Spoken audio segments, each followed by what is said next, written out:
This is an incredible tale that spans over a century where our ordinary heroes have to battle a mysterious board game that's come to life. Reality bends as they continue to roll the dice, but will they find a way to end this game before the game ends them? Stick around to the end and you'll find out, and as always, I'll be dropping fun facts and trivia along the way. And if you like the recap, go ahead and stick around for another breakdown next week. Our tale begins in 1869 with two kids braving a dark forest to get rid of a huge chest. While burying it, the younger one begins to hear a hypnotic drumming sound coming from the hole and falls in. The other one helps him up, and they both flee after they finish burying the chest just near a marker outside of the town of Brantford. May God have mercy on whoever digs it up. Fast forwarding 100 years to the town of Brantford, Alan Parrish is enjoying a pleasant stroll through town on his bike when, oh no, a gang of bullies comes out of nowhere and chases after him. He makes it to the shoe factory just in time, but the bullies promise they'll be waiting. After making sure his father isn't watching overhead, Alan sees his friend Carl, who shows him a new revolutionary sneaker design. Shortly afterward, Alan's dad Sam finds him there and yells at him for being on the factory floor. Alan absent-mindedly puts the prototype shoe down and is scolded by his father to stand up to his fears. He does just that and leaves in spite of all the bullies. Too bad he didn't realize the spot he placed the shoe would destroy it and then jam the machine, where Carl would have to take the blame to cover for Alan. On his way out, it seems like the coast is cleared, but the bullies are actually hiding just off the path. The lead bully threatens Alan to stop hanging out with his girlfriend Sarah, even though Alan declares that they're only friends. The persuasion check fails, and they kick his ass and take his bike, but after they leave, Alan hears something coming from the construction site behind him. Bum bum bum bum bum bum. Okay, enough of that. So whenever he gets to the source of the drumming, he claws at the exposed dirt of the site and pulls out the huge chest. He opens it with the tools nearby and he finds Jumanji.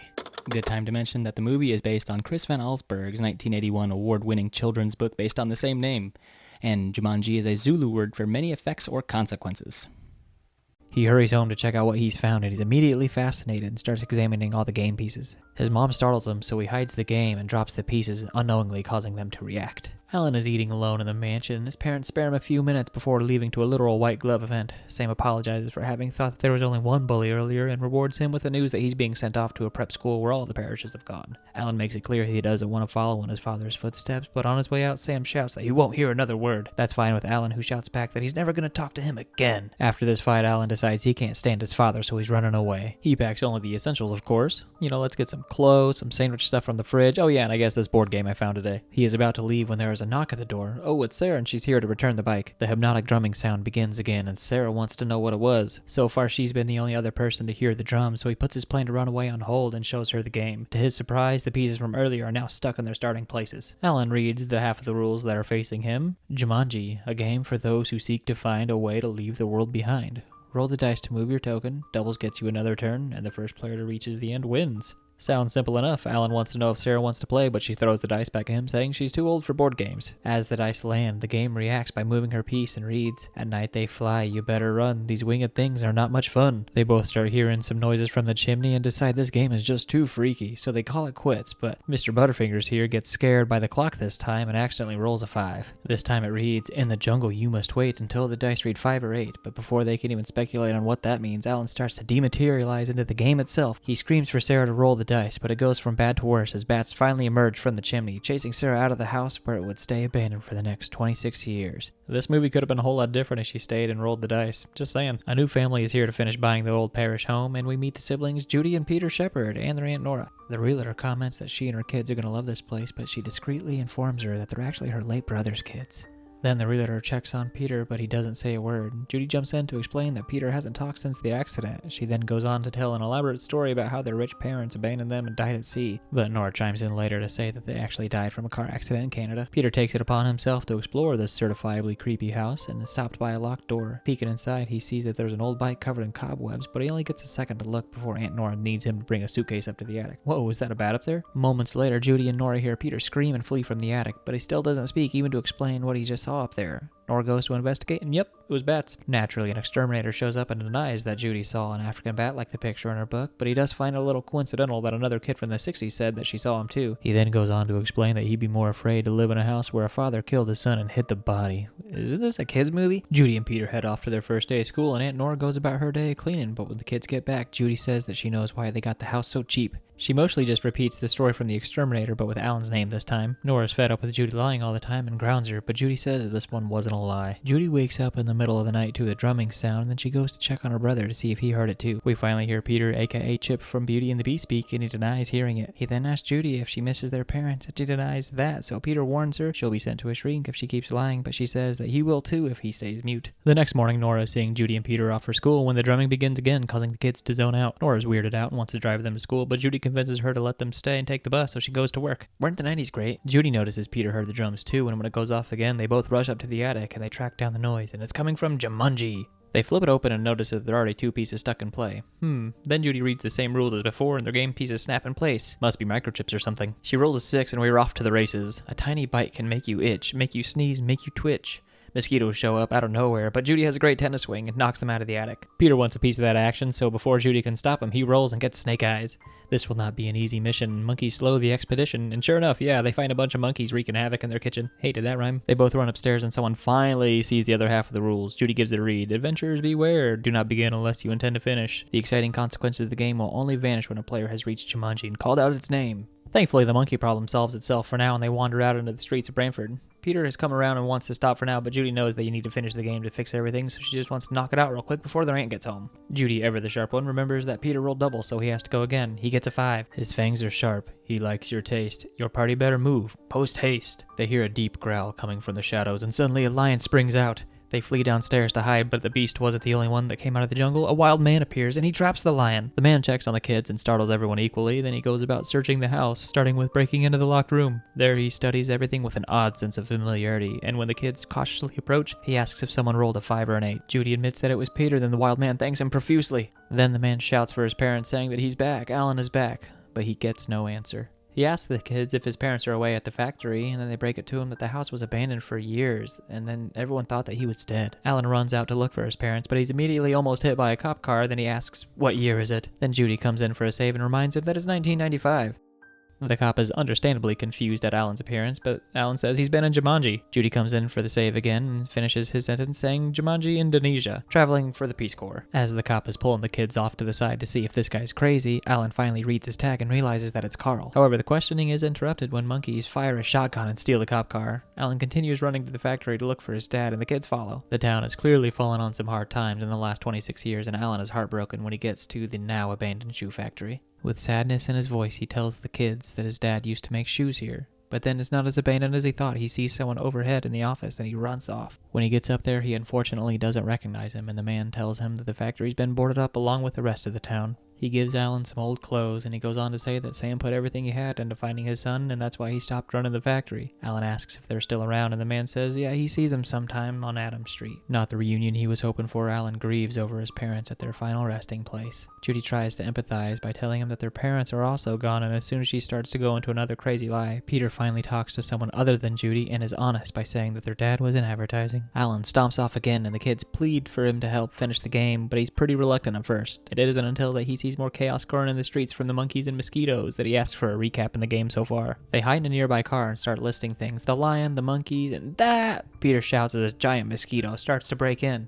Alan is just oozing confidence with his driving because his dad used to let him back the car out once. Then Alan hits everything except the shifter and starts to lower the convertible top, but Peter's the one to save them by throwing the car into drive. Somehow they get back home in one piece, and Alan goes back to refusing to play the game and declaring that he's the owner of the house. And meanwhile, the lion's just chilling.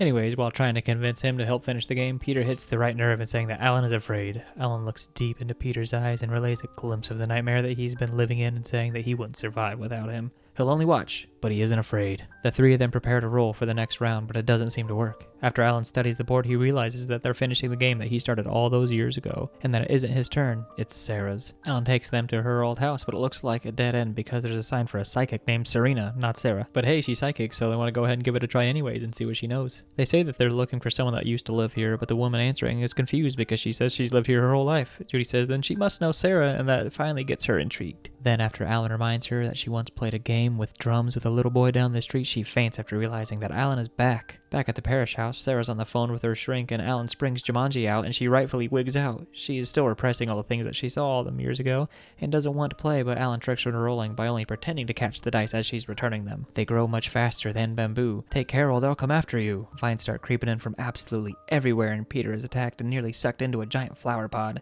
Alan has to think fast, so he grabs a decorative sword off the fireplace and cuts the vine. Meanwhile, Carl finds what's left of his car and manages to limp it towards the Parrish house to check on that suspicious character from earlier, or Alan to us. Sarah strikes another nerve with Alan, saying that she doesn't want to play this game anymore because it ruined her life. Alan mockingly reminds her that she left him in the jungle, but she can only apologize and admit that she was afraid and alone after that night. Sarah's still scared of being trapped in the game, but after all that, they make a pact to play it to the end and proceed anyway. Robin Williams said in a behind-the-scenes interview about him and Sarah's character that he was stranded in the jungle this whole time, but she had isolated herself. So psychologically, they were the same, but in very different dimensions. Thought that was a pretty neat perspective. It's now Alan's turn, and it reads, "A hunter from the darkest wild makes you feel just like a child." He is immediately stricken with fear because he knows that means Van Pelt is now after him. Bullets start flying, and the hunter shouts for Alan to face him like a man. Van Pelt and Sam Parrish are actually played by the same actor to portray Alan's inner fear of living up to the pressure put on him by his dad. The chase leads them outside just as Carl is showing up, so Alan takes advantage of their exchange to give Van Pelt the slip. But he quickly sneaks back to everyone, and they want to know why he didn't warn them of the hunter. Judy, still sharp as a tack, asks if it's the reason why he didn't initially want to play the game, and Sarah calls him out for his hypocrisy. Judy goes to roll for her turn and unsuccessfully warns the adults because they're too busy bickering to notice. This time it reads, "Don't be fooled, it isn't thunder. Staying put would be a blunder." Alan is finally pulled away from his argument after noticing a statue rumbling and shouts for them to run from a stampede. This next scene with a rhino smashing through was done both practically and digitally. They had this big blue steel rhino that smashed through the wall, but then they layered everything afterwards with a bunch of CGI animals. They manage to get out of the way, but a curious little pelican grabs the game on its way out. Alan blames Peter for some reason and chases after the bird, shouting that he's gonna head for the water. But right before they leave, Nora calls to check in on the kids, and in an era before caller ID, Judy gives them the classic wrong number line and hangs up. Looks like the vines aren't done causing trouble yet either as they slither around. In the meantime, Van Pelt has found his way into the local gun shop and he found out that his bullets are out of production, so he bribed the gun guy with a stack of gold coins for a new gun. I'm finally old enough to understand why the shopkeeper asked Van Pelt if he was a postal worker. Back with Alan, he's having a tough time dealing with his pelican, but he manages to trade for the game by using a fish. But this bird just wants to watch the world burn, so he kicks the game into the river, causing Peter to do a daring rescue maneuver to grab it before it's swept away. Alan does seem to realize that he's been way too hard on Peter, but unlike the others who are praising him, he only coldly says, "Nice work, give me the game." Harsh, man. As everyone is heading back, Carl runs into everyone again and wants to take Alan in for questioning this time. They argue at first, but after a bullet narrowly dodges Alan, he surrenders, telling them that they'll finish the game later and quietly reminds them of Van Pelt. And just as he's being taken away, Peter yells for his sister. They return to see a law of Jumanji has been broken. You will slip backwards more than your token. And at the top left, you can actually see that his game piece has been sent back to the start. Sarah asks him if he cheated, and he says he didn't cheat. He only tried to drop the dice so they landed on 12 to finish the game, but then his hands start growing hair like crazy. And back with the others, Carl overhears on the radio that things are getting so out of control that they need the National Guard, so he asks Alan what he knows about it. Alan admits to knowing what's happening, but he also says he knows a lot about Carl too. Not just his name, but all about his time at the factory and his revolutionary shoes. Carl remembers that too and thinks that it's too bad that he got fired for that. Alan didn't know that after all this years and apologizes and reveals that he's actually the one that caused the machine to break. Carl slams on the brakes, realizing that it's Alan. The rest of the crew are at an ATM to get cash for Alan when Van Pelt shows up and snatches the game from them. Peter responds quickly and takes the game back from Van Pelt and runs into a nearby crowd. Everyone is running from the stampede, still rampaging around, and Peter just barely survives by hiding into a car. Van Pelt gets to him first and takes the game before Sarah and Judy can pull him out of the wreckage. They follow him to a nearby department store where he sets a trap with the game. Sarah springs it and he grabs her arm, taking her hostage, but the kids come to the rescue by biting his leg and scanning his eyes. Alan finally convinces Carl to unhandcuff him, and then the first thing Alan does is handcuff Carl to the door and then toss the handcuff key, saying it's for his own good. As Alan starts to leave, he overhears a call on the radio exactly matching his friends and Van Pelt, so he goes back and drives them both to the scene of the call. The crew is still being chased by Van Pelt, but they manage to pull off some Home Alone shenanigans and buy themselves some time. But Van Pelt gets back up and traps them and explains that he isn't there to kill them because it was Alan who rolled the dice. And speaking of Alan, his brakes are out, so he smashes through the store and manages to subdue the hunter for now. He regroups with everybody, and Carl frees himself with a saw. And not like the movie Saw, but, with a saw. Nora's on her way back home when she finally sees what's going on around town when the stampede runs out in front of her. Then she crashes her car because a monkey sneaks in. On their way back to the house, Sarah makes Alan talk to Peter. Alan sees that he is crying and tells him to stop crying and to face his fears like a man. It dawns on him that after 26 years in the jungle, he still became just like his dad and apologizes for real this time, saying that it's okay to be afraid. But it wasn't that. He had a tail coming in. Carl leaves the store and sees Nora jogging down the road, and she flags him down to ask for a ride to the Parrish house. That's where he's heading already, so he asks if she knows the kids that are there. She's panicked he's already going there, but before they can leave, vines shoot out and take the whole car away. Shoelace Express it is, but it looks like Van Pelt is still kicking. The house is now totally covered in vines, but they play on, and Sarah is now only 12 places away. Unfortunately, it's only a 3, and it says, "Every month at the quarter moon, there'll be a monsoon in your lagoon." Sure enough, the house starts to flash flood from within, so they escape to the chandelier. Not only is it flooding, but there's now also a crocodile hunting them. The crocodile is my favorite source of trivia. So 1, it was the first time that an animatronic had been used fully submerged like that. And 2, Robin Williams was given this interview on Leno, and he was really into this scene where he's saving Sarah from this crocodile, and he's like punching it real hard, right? And then he said the operator was just like, "Hey, stop, it's Tim." Carl and Nora show up totally not winded in the slightest, and Carl has to kick the door down to break it in. They had no idea about the flood on the other side, so they were swept away into the street, taking the croc with them. Sarah is absolutely flustered that Alan has fought an alligator for her, but she goes in for a kiss, and he gets all flustered and corrects her that it wasn't an alligator, it was a crocodile. Alan's still just a kid at heart, but they all head back up to the attic, and he nearly reaches the end with his next roll, but he falls just a few places short. "Beware the ground on which you stand, the floor is quicker than the sand," and suddenly the area all around Alan turns into quicksand, and he starts to fall through the attic floor. They act quickly to save him, but he is sinking quicker, so Judy hurries and rolls for her turn to get it to stop. Her idea works, but it traps Alan and Sarah on the floor, and the game reads, "There is a lesson you will learn. Sometimes you must go back a turn." And just like it sounds, Judy loses her turn. Back to Peter, who rolls and gets the worst one. "Need a hand? Just you wait. We'll help you out. We each have 8. Yep, spiders. Giant spiders show up this time, and Peter appears to flee, but he was actually just grabbing an axe from the shed. Here's Peter. On his way back up, Nora walks into her destroyed and overrun home and screams at the sight of Peter. She falls back into a closet, and then he locks her up to keep her safe. Peter shows up just in time to help fend everything off, but Judy is shot by one of the plants. They manage to get the game over to Sarah, who rolls with her mouth. "You're almost there, with much at stake. Now the ground begins to quake." Right before the spiders close in, an earthquake splits the house in two, freeing Alan and Sarah, but dropping the game down below. Alan manages to swing on a vine, dodging a lion, and retrieves the game. He quickly tries to roll again, but Van Pelt shows up at the worst time. Now at gunpoint, the hunter tells Alan to drop what he's holding, and we see one of the dice land on one, but the other tumbles through the house. He then tells Alan to start running to finish the hunt, but Alan stands his ground, quoting the advice his father gave him all those years ago to face his fears. Van Pelt is amused that Alan is finally starting to act like a man, and he gives him a chance for last words. The second die finally lands on a 2, just what we needed, and almost in disbelief, Alan quietly calls out its name. Jumanji. The hunter is confused and then tries to shoot Alan, but Sarah jumps in the way, and just like what happened to Alan 26 years ago, everything from Jumanji starts to dematerialize back into the game. Everything being pulled back is slow at first, but a giant whirlwind by the end of it, so Alan and Sarah hug each other to weather the storm. When they open their eyes, they're amazed to see that they're back in 1969. Sam comes back in looking for his speech notes, and Alan runs over to him, finally being able to hug his dad after all this time. Sam last recalls that his son wasn't ever going to speak to him again, but they both apologize instead. Sam even tells Alan that he doesn't have to go to that prep school after all, but after noticing Sarah over, he says that he'll talk to a man-to-man later. Alan proposes they talk father and son instead, and he thinks that's great with a warm smile. Then, before his dad leaves, Alan gets to take responsibility for wrecking those machines earlier, saving Carl's job. "I'm not crying, you're crying." Alan suddenly remembers Judy and Peter, but Sarah points out that they haven't been born yet, but they have another issue to deal with, Jumanji. Much like the pair from the beginning, they set out at night, and this time Alan and Sarah weigh it down and throw it in the river to get rid of it. Sarah admits she's starting to forget what it's like to be an adult, but they agree that it's okay as long as they don't forget each other or Judy and Peter. But before Sarah feels too much like a kid, she finally gives Alan that kiss for saving her from that alligator/crocodile. Jumping ahead to 1995 at a Christmas party, Alan and Sarah are hosting when they get the news that their guests that they've been expecting have arrived. And of course, it turns out to be Judy and Peter, who are there with their parents, and they are exactly as Alan and Sarah remember them. We close on a final cliffhanger with a couple of French girls being drawn towards that hypnotic drumming sound from the game that is now washed up far away on a beach. So just a couple loose ends after the movie. There was an extended scene at the Christmas party where the kids go and open up their presents, and it turns out it was this weird-looking shoe called Jumanji's. Could definitely tell why they cut that out. And this movie has definitely been beloved over the years because there was a screen-used board that was sold for, I think it was $60,800 in 2014 on eBay. And lastly, what do you guys think Nora's up to in this alternate fixed timeline? I don't know. But that is all I have for this breakdown of Jumanji. Thank you so much for making it to the end of the video. I hope you've enjoyed. If you have, please do the YouTube things, like, subscribe, all that good stuff. And if you really like what you're hearing, go ahead to the description below where I've put a link to the Generation Video podcast, where we have almost 50 episodes already.